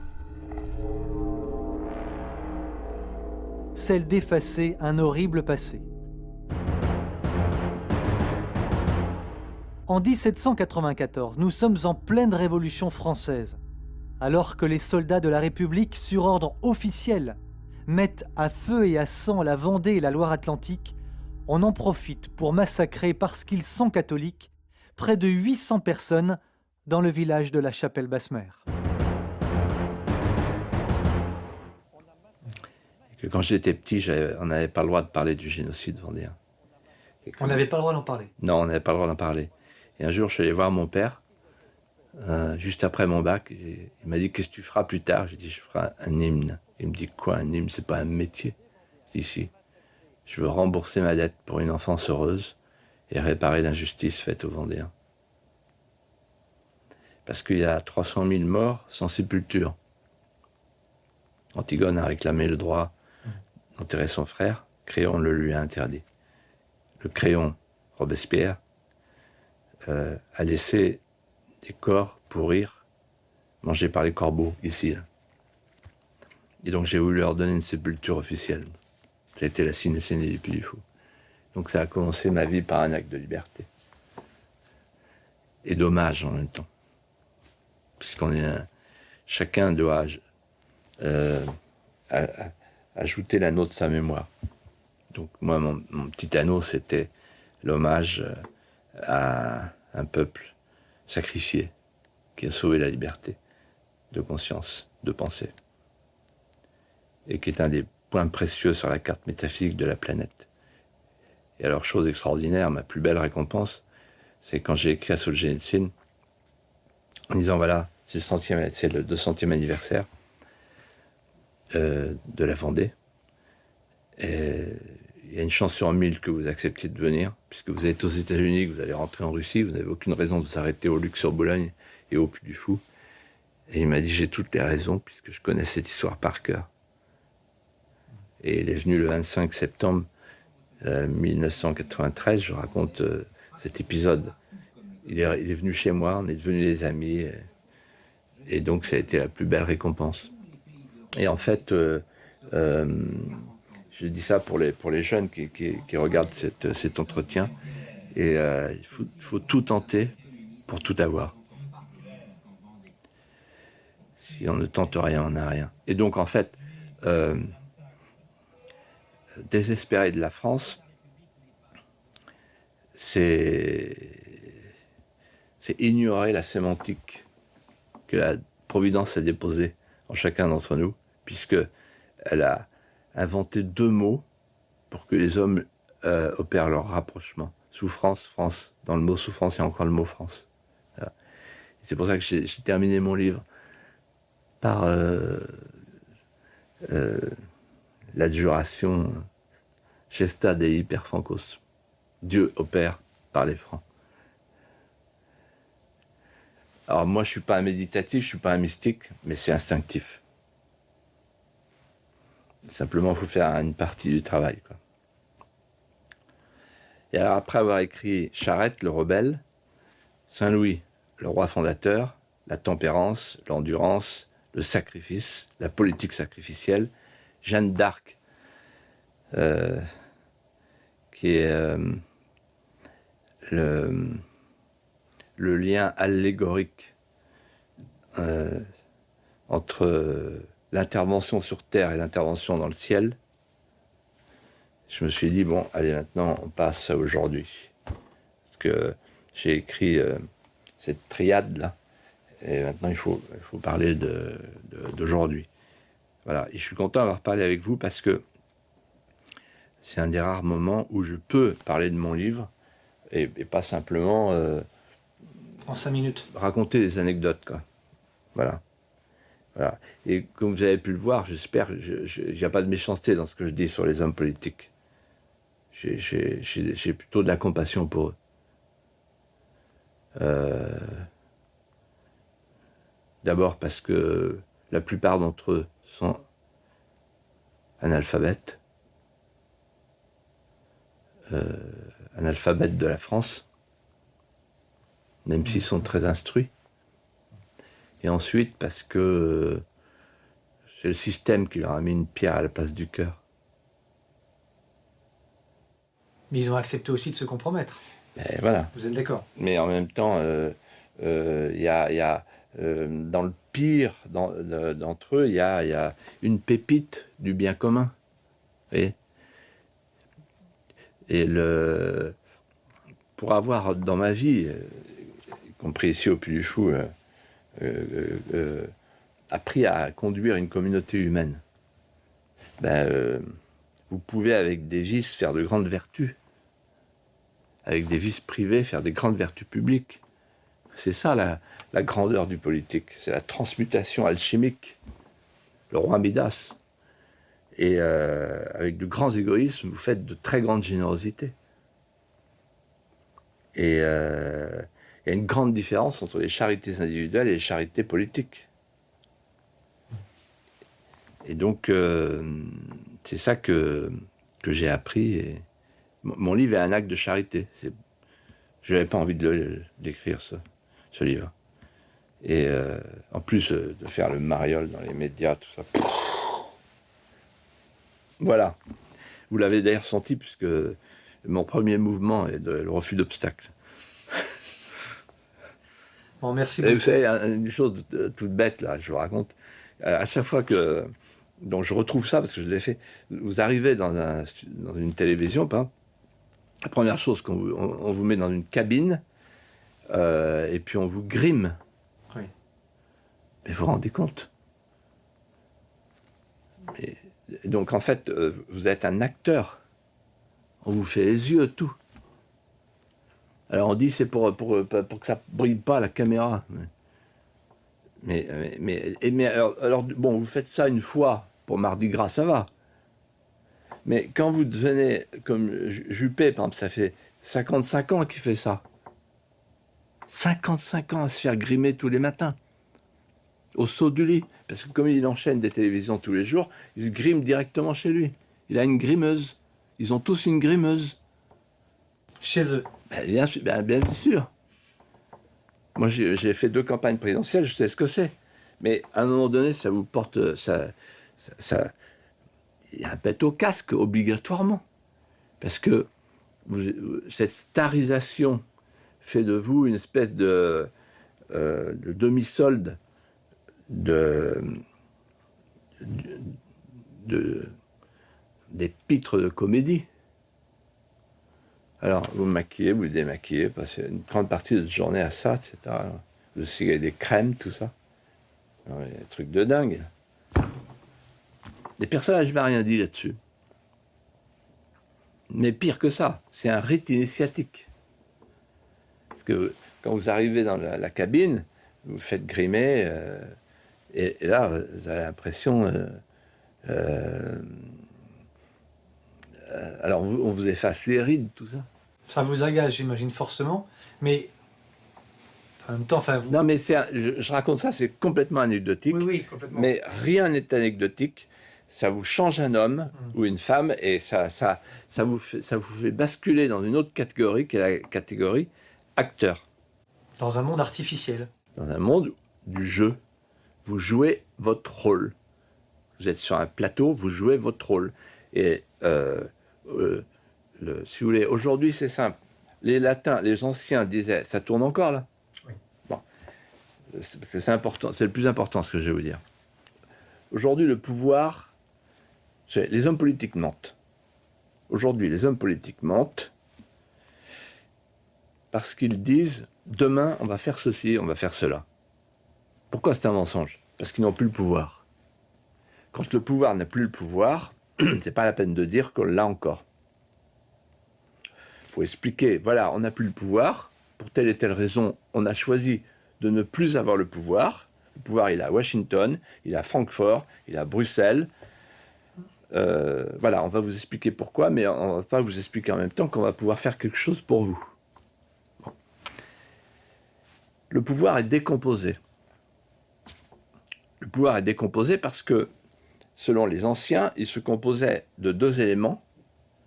C'était un composé, le pouvoir. Potestas, auctoritas. Le pouvoir, la potestas, c'est le pouvoir de gouverner, de légiférer, de diriger, de commander, de punir. Et l'auctoritas, c'est l'aura, c'est l'image, c'est le symbole, la symbolique.